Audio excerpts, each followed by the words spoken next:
Saudara, yakni kasus asusila Hasyim Asyari yang membuatnya dipecat dari jabatan Ketua KPU. Upaya mantan Ketua KPU Hasyim Asyari merayu korban terbukti menggunakan fasilitas negara. Tindakan di Hasyim ini pun dinilai sebagai praktik relasi kuasa hingga membuat korban menjadi tidak berdaya. Dewan Kehormatan Penyelenggara Pemilu DKPP berkesimpulan mantan Ketua KPU Hasyim Asyari tak hanya menyalahgunakan jabatan dan wewenang, tapi juga terbukti menggunakan fasilitas negara demi melancarkan pendekatannya ke korban yang merupakan anak buahnya yang bertugas sebagai panitia pemilihan luar negeri Den Haag, Belanda, berinisial CAT. Dari awal sampai sekarang ini, saya mengalami ups and down yang cukup besar. Di sini saya mau memberikan apresiasi yang setinggi-tingginya kepada DKPP yang sudah berani mengambil keputusan yang seadil-adilnya. Dalam sidang yang berlangsung tanggal 3 Juli lalu terungkap, Hasyim menggunakan kendaraan dinas berupa Toyota Fortuner Walpri dengan plat dinas Polri saat menjemput CAT ketika berada di Jakarta.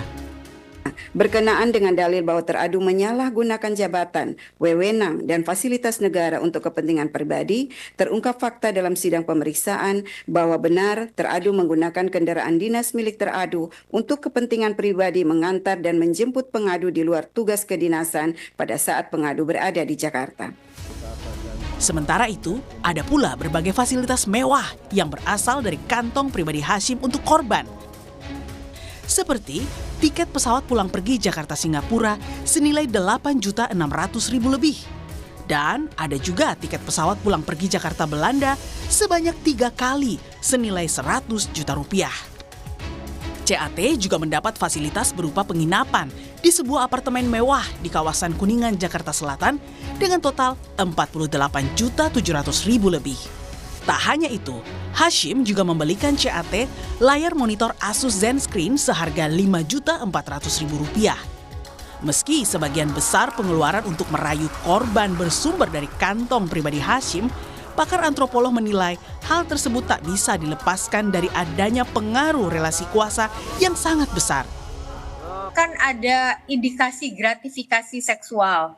Kalau ini terjadi, maka itu sudah pelanggaran berat sekali di dalam pemilu ya, karena dilakukan keduanya oleh penyelenggara pemilu gitu kan. Dan ini bisa masuk ke ranah-ranah korupsi, ranah-ranah pelanggaran pemilu gitu ya.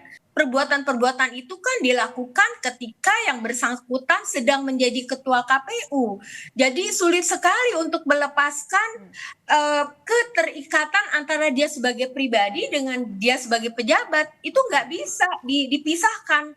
Di situ kan ada kewenangan-kewenangan yang besar sebagai ketua KPU untuk melakukan apa saja. Dan di situ juga sangat terkait dengan kekuasaan dan kewenangan yang dia miliki yang begitu besar gitu. Tak ada kata penyesalan.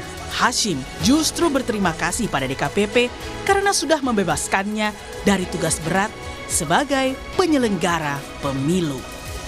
Saya mengucapkan alhamdulillah dan saya mengucapkan terima kasih kepada DKPP yang telah membebaskan saya dari tugas-tugas berat sebagai anggota KPU yang menyelenggarakan pemilu. Tim Liputan Kompas TV.